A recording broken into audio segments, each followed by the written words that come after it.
was Matthew Sellers? Where did he come from? What did he do? And why should we know about him? The time period was the 1860s.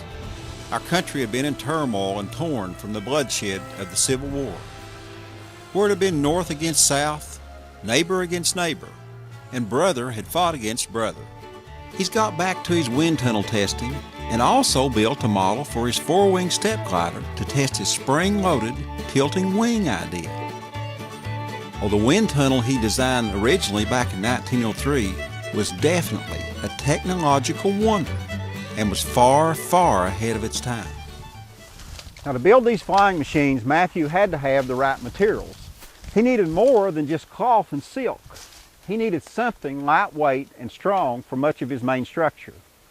So he used one of nature's fastest growing and strongest building materials, bamboo. It's December the 28th. The big day has arrived. Carter County, Kentucky's soon-to-be very first pilot was about to make history in this field. But John took off first. He had told me that he would circle up above and give me time to come up and join him.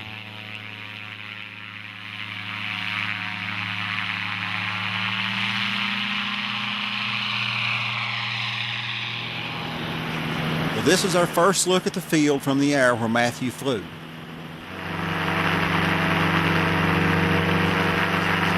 There's another important part to Matthew's life in Kentucky, and our story wouldn't be complete without it. We know there were great achievements made on that little hilltop at Grawn, and I'm sure that Matthew spent many, many good times with his family and friends. But sadly, tragedy struck Blakemore in October of 1911 with a terrible accident. It resulted in the loss of the grave. By seeing it, it made us realize, God, he's really gone, and how close they really were.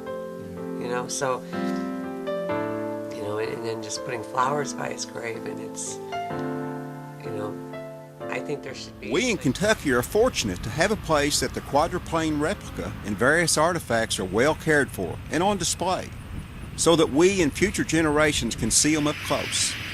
We're at the Aviation Museum of Kentucky in Lexington, near the Bluegrass Airport. We're delighted to have the quadruplane and all the other artifacts from the Sellers inventory.